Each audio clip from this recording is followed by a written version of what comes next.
नमस्कार, मैं Pankaj Kumar news university से। आज हम आए हुए हैं झारखंड के कोडरमा जिला के जयनगर प्रखंड के कटहड्डी पंचायत के मुखिया शाइस्ता खानम प्रतिनिधि वासिम अहमद खान के यहाँ, और इनका परिचय हम इन्हीं के द्वारा लेने जा रहे हैं। नमस्कार सर।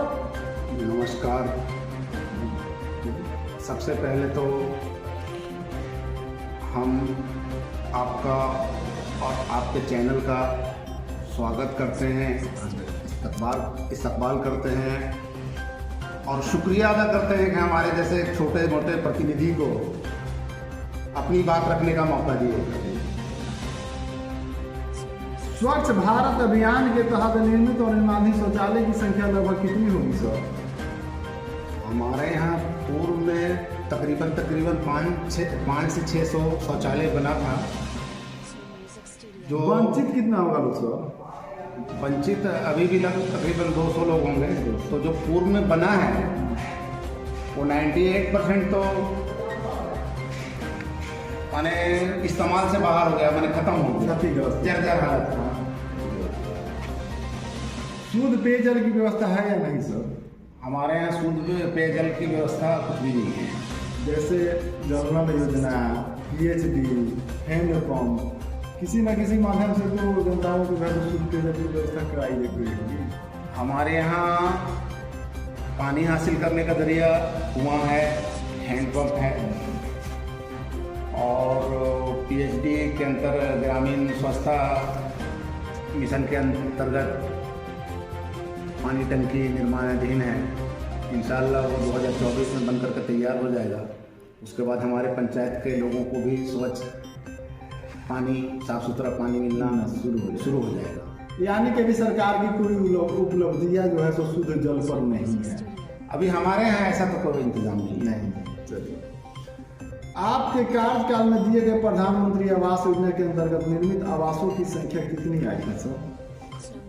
हम लोगों का कार्यकाल का 1.5 साल से ज़्यादा हो गया, अभी तक एक भी PM आवास नहीं दिया गया है। सूची तो आया होगा ना सर आपके पास? सूची आया है, सूची भी आधा अधूरा है। सूची भी आधा अधूरा जी, जिनको ज़रूरत है, जो पूरे पंचायत में हमारे जो ज़रूरतमंद लोग हैं, ज़्यादातर का उस सूची में नाम नहीं है। अम्बेडकर आवास सर आपको कितना मिला था? अम्बेडकर आवास पिछले साल हमको 4 मिला था और इस साल 1 मिला था। तो 5 का काल पूर्ण हो चुका है सर? कंप्लीट हो गया। तमाम ज़रूरतमंद लोगों को दिया गया था। वो लोग आनंद फानंद में अपना जल्दी से घर बना लिए। ऐसे अभी आपके पंचायत में कितने व्यक्ति होंगे कि जिनको की आवास की आवश्यकता है? हमारे यहाँ तकरीबन 150 से 200 लोगों को आवास की जरूरत है। ग्राम पंचायत में प्राथमिक विद्यालय की संख्या कितनी है सर? हमारे यहाँ एक प्राथमिक विद्यालय है और एक मध्य विद्यालय है। ये दोनों विद्यालयों का जो है सो आप अपने मतलब प्रति जो है सो सर्वेक्षण करते हैं कि टीचर लोग कब टाइम पे आता है, कब नहीं आता है, बच्चे लोगों का जो पोषाहार बनाकर खिलाने वाला है, वो स्थिति पर आप सर्च करते हैं सर? स्कूल के हर एक्टिविटी पे हम लोगों का नज़र रहता है। हम लोग गाहे बगाहे आते जाते रहते हैं और पढ़ाई सही से हो रहा है कि नहीं, टीचर वहाँ पे मौजूद है कि नहीं, बच्चों को जो खाना दिया जा रहा है मिड डे मील उसका गुणवत्ता क्या है, रूटीन के हिसाब से, मेनू के हिसाब से उसका खाना बन रहा है या नहीं। कभी कभी बच्चों का ड्रेस का भी हम लोग जायज़ा लेते हैं। ज़्यादातर तो हम लोग जो स्कूल के अंदर में जो साफ़ सफाई है उसका भी अपने तरीके से हम लोग जायज़ा लेते हैं। ज़रूरत पड़ने पे दिशा निर्देश भी देते हैं। यानी कि कोई शिकायत नहीं है आपके विद्यालय में? नहीं, ऐसा तो कुछ नहीं है। ग्राम पंचायत में किसानों की फसल में नुकसान करने वाले आवारा पशुओं से समस्या कितनी प्रतिशत है सर?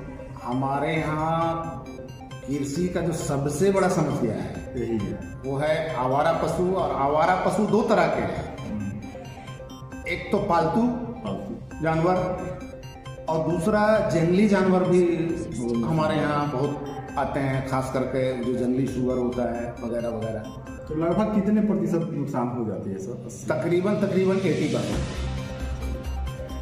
ग्राम पंचायत में राशन वितरण प्रणाली सुचारू ढंग से संचालित हो रहा है? हमारे यहाँ पीडीएस सिस्टम का व्यवस्था ठीक ठाक है। अच्छा, हमें कोई शिकायत नहीं। कोई शिकायत नहीं। ग्राम सभा में विद्युतीकरण की स्थिति कैसी है सर?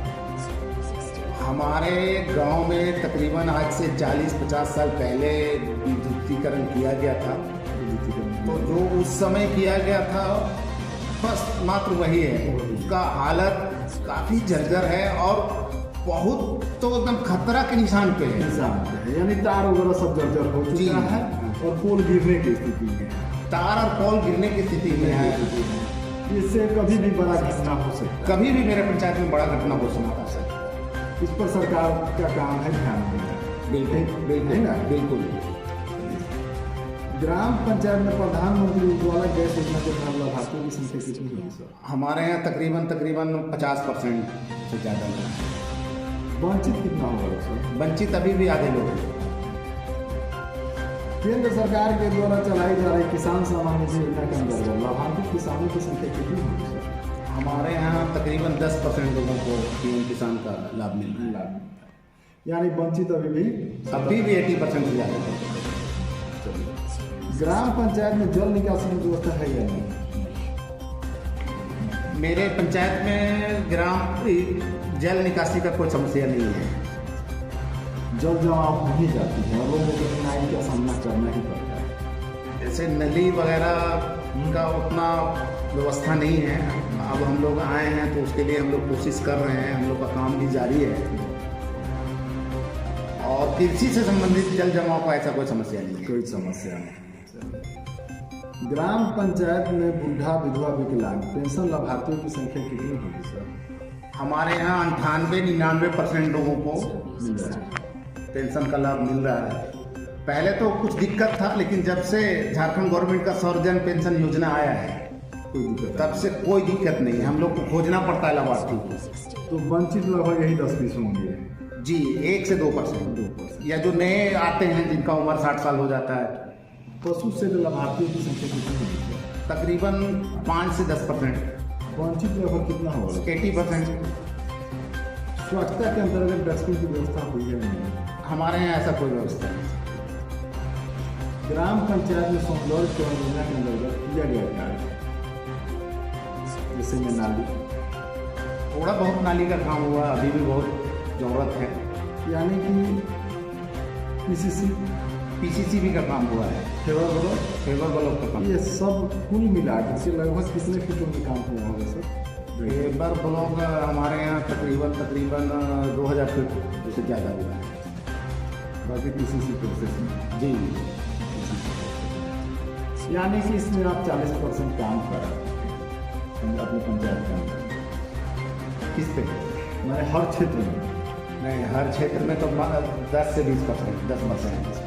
मतलब मिला जुला हाँ, जैसे हम लोग जब से आए तो जो 15वीं वित्त है या और जो सरकार के द्वारा जो आने वाला जो फंड है उसमें बहुत तरह का कटौती कर दिया गया है। बहुत तरह का उसमें गाइडलाइन आ गया है आपको। तो जी, टाइड है, अनटाइड है, बहुत तरह का। बहुत दिन पर दिन सरकार का नियम जो है सो बदलते जा रहा है और कार्य में लोगों को और व्यवस्था दिखाई दे रही है। ग्राम पंचायत में स्ट्रीट लाइट की व्यवस्था है या नहीं? है, लेकिन बहुत जर्जर हालत है, क्षतिग्रस्त है। ग्राम पंचायत में खेल का मैदान है या नहीं है। ग्राम पंचायत में शमशान घाट की संख्या? हमारे यहाँ 2 शमशान है। कब्रिस्तान कितना है सर? हमारे यहाँ 2 कब्रिस्तान है। क्या उसका घेराबंदी हो चुका है? नहीं हुआ। नहीं हुआ तो इसके लिए आप कहीं प्रोसेस में आवेदन वगैरह करेंगे? हम कोशिश करके इसी साल कट्ठाडी पंचायत का घेराबंदी का काम लाए थे कल्याण विभाग से। एग्रीमेंट भी हम लोग का हो गया था, पैसा भी आ गया था। अपने आदमी को पहुँच। आपके पंचायत में आंगनबाड़ी केंद्र कितना है सर? 4 है। 4। आपका 10-11 वार्ड का पंचायत है और 4 आंगनबाड़ी ही केंद्र चलता है। क्या उससे सभी बच्चों को आपूर्ति हो जाती है पढ़ाई? आधे बच्चे कवर हो पाते हैं। अभी भी हमारे यहाँ कम से कम 2-3 आंगनबाड़ी का जरूरत है। बड़ी आबादी है। तो इसके लिए आप सब कदम क्यों नहीं उठा रहे हैं? नहीं, हम लोग रखे हैं। एक बार हम लोग डीसी महोदय को आवेदन दिए थे। डीसी महोदय को दिए आप जो वार्ड में खोलना चाह रहे हैं, किस वार्ड में आंगनबाड़ी सेंटर हो सकता है, वहाँ की ग्रामीण जनताओं से सिग्नेचर कराइए। और यहाँ ये क्या बोलते हैं सिग्नेचर तो कोशिश करेंगे तो दीजिए थी तो आंगनबाड़ी का भवन कितने का निर्माण हो चुका है? हमारे यहाँ 3 आंगनबाड़ी का भवन है। एक आंगनबाड़ी बजट भवन के चल रहा है, उसके लिए भी हम लोग कोशिश किए। डीसी महोदय को उसके लिए आवेदन दिए हुए थे, वहाँ से तकरीबन मेरा काम हो भी गया। जब ज़मीन पे उतारने की बात आई तो फिर वही कुछ अन्य लोग विरोध कर दिए। तो आंगनबाड़ी सेंटर का जो भी पोषाहार आता है बच्चों में खिलाने के लिए, क्या वो सही समय पर वितरण कर दिया जाता है? वितरण सही समय पे कर दिया जाता है, कुछ कमी के साथ। जैसे जो वितरण करने वाले हैं वो लोग भी ज़्यादा उसका दिलचस्पी नहीं लेते उसमें, और जो लाभार्थी हैं, जो लेने वाले हैं, वो लोग भी वैसा कोई दिलचस्पी नहीं दिखाते हैं। यानी कि आपके पास कोई कंप्लेन नहीं आता है? नहीं, ऐसा कोई कंप्लेन नहीं। हरित क्रांति योजना के अंतर्गत लगाए गए बगीचों का जमीन विकास कितने एकड़ में जमीन? तकरीबन मेरे यहाँ 3 एकड़ में बहुत दाम लग चुका है। अमृत सरोवर का कार्य हुआ है या नहीं? अमृत सरोवर हमारे यहाँ प्रस्तावित था, हमारे सीओ साहब उसका जियो टैग भी किए, लेकिन काम अभी तक जमीन पे नहीं। मनरेगा के तहत किया गया कार्य? मनरेगा के तहत हम लोग के यहाँ खास तौर से डोभा है, समतलीकरण है, मतलब यह कार्य PCB है, बागवानी है, हमारे यहाँ कुआं का भी निर्माण किया गया है, यानी दीदी बाड़ी वगैरह काम होता नहीं। आपकी पंचायत में उप स्वास्थ्य केंद्र है या नहीं? हमारे यहाँ उप स्वास्थ्य केंद्र नहीं है। हम सर आपके पंचायत में घूमे हैं तो हमें पता चला है कि आपकी पंचायत में आवासों पर दलाल है, जैसे आप न कर रहे हैं, लेकिन वार्ड सदस्य हो चाहे आपके पंचायत का जो दलाल सदस्य है वह जाकर बोलते हैं कि तुम्हारा हम लिखित नाम दिया है, तो तुम्हारा लिखित नाम है, 15,000 का दिन करा दें।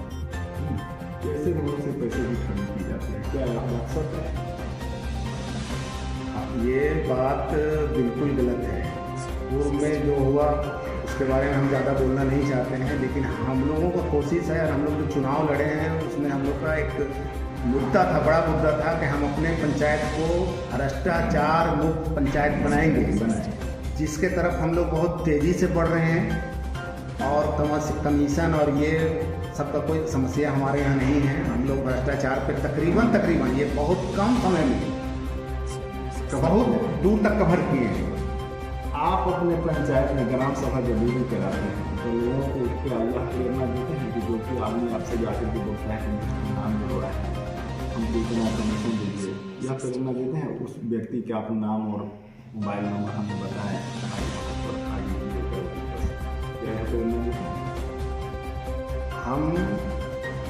हमारा हमेशा कोशिश होता है कि हमको सकारात्मक तरीके से आगे बढ़ना है। जो पीछे हो चुका उसमें नहीं जाना है, क्योंकि अगर हम पीछे जाएंगे तो बेमतलब के विवाद होगा, और हम विवाद में से पढ़ना नहीं चाहते हैं। हम अपने पंचायत का विकास करना चाहते हैं, हम अपने पंचायत को भ्रष्टाचार मुक्त बनाना चाहते हैं, हम अपने पंचायत के अंदर शिक्षा का माहौल बनाना चाहते हैं, भाईचारगी और एकता का माहौल बनाना चाहते हैं।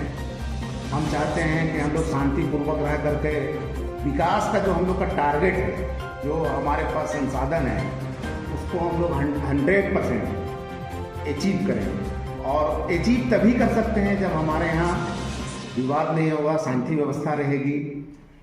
या प्रेरणा देने से सब लोगों को हिम्मत और बल मिलता है। लोग ऐसे इतने मतलब व्यक्ति हैं जो कि आवास की ललाहित है कि हमको 10-20 हज़ार घूस भी लगेगा तो दे देंगे, लेकिन हमको आवास की आवश्यकता है। ऐसे लोगों को जा करके लोग जो है सो भ्रमित करके पैसा ले लेते हैं, और वहाँ पर बदनामी आप लोगों को आती है कि बगैर मुखिया जी इशारे का थोड़े पैसा लिया है, मुखिया जी इशारा किया है तब दिए। इस पर यह प्रेरणा आपके लिए देना अति आवश्यक है सर, यदि पंचायत को स्वच्छ बनाना है तो।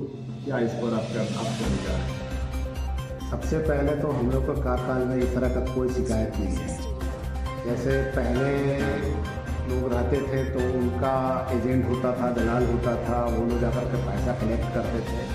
हम लोग जब से आए हैं तो हमारे यहाँ ऐसा कोई आदमी का इंतजाम नहीं है, ना हमारा वार्ड सदस्य या किसी तरह का कोई भी प्रतिनिधि पब्लिक से, जनता से कभी भी कोई डोनेशन का पैसा नहीं मांगता है और आगे भी हम लोग ऐसा होने नहीं देंगे। बहुत सारे लोग बोलते हैं कि एकदम वन मैन आर्मी है, बिल्कुल हमको ये कबूल है कि हम वन मैन आर्मी हैं। हमारे पंचायत के जिन लोगों, जैसे भी लोगों को, चाहे जो भी व्यक्ति हो, उनसे हम डायरेक्ट कहते हैं कि आपको कोई भी काम है, आपका कोई भी समस्या है तो डायरेक्ट हमसे 24 घंटा में किसी वक्त भी कह सकते हैं। हम अपना क्षमता के हिसाब से आपके लिए हाजिर रहेंगे। ठीक है, आखिरी सवाल सर, लोकसभा का चुनाव जो है तो सामने दिखाई दे रहा है, गत महीने गत दिन बजे यह चुनाव जो है तो विकास के प्रतीक है या जातिवाद के प्रतीक है? ये तो हम लोग का क्षमता से बड़ा सवाल कर दिए। हम चाहते हैं कि जो मेरा मुल्क है, जो मेरा देश है, ये शायद अल्लामा इकबाल ने कहा था कि सारे जहां से अच्छा हिंदुस्तान हमारा। सही बात है। तो इसी का हम माने एकदम सेम टू सेम अपना देश को देखना चाहते हैं, जिसमें शायद कामयाब भी है। मेरा देश शायद दुनिया का बेहतरीन देशों में से एक देश है और हमारा इतना विशाल देश, इतना बड़ा देश, यहाँ पे जातिवाद हो, यहाँ पे कट्टरवाद हो या इस तरह का कोई भी भेदभाव, मनोन में भावना नहीं होनी चाहिए। एकदम माने ये अपने देश का जो डीएनए है उसके खिलाफ है और खास करके हम लोगों का जो डीएनए है उसके खिलाफ है। मेरा देश इस तरह के हर बुराई से, हम खुदा से दुआ करते हैं कि ऊपर वाला हमारे देश को, हमारे वतन अजीज को इस तरह के हर बुराई से महफूज रखे। हमारा 10 जनरेशन 15 जनरेशन इस मुल्क में गुजर चुका है, आने वाला जो हमारे बच्चों का जो मुस्तकबिल हो, हम चाहते हैं कि और बेहतर हो और शानदार हो। और ये सब तभी मुमकिन है जब मेरे देश के अंदर शांति रहेगी, भाईचारगी रहेगी, अमन और सुकून रहेगा। मैं पंकज कुमार यूनिवर्सिटी से आज हमारे जयनगर प्रखंड के कट्ठाडीह पंचायत के मुखिया सरिता खानम प्रतिनिधि वासिम अहमद खान के यहाँ, और हमने विकास दरमियान चर्चा की तो इन्होंने साफ सुथरे वक्तव्य में हमें बताया कि केंद्र सरकार और झारखंड सरकार का जनहित में जो भी योजना आएगा उसे हम धरातल पर उतारने के लिए प्रयास कर रहे हैं और आगे भी करते रहेंगे। ऐसे ऑनेस्ट विचार के मुखिया जी जो आप लोगों ने अपना कीमती वोट देकर के इस कुर्सी पर बैठने का दायित्व दिए हैं, इसी विश्वास के साथ आगे की ओर भी देते रहेंगे। आपका भी बहुत बहुत शुक्रिया।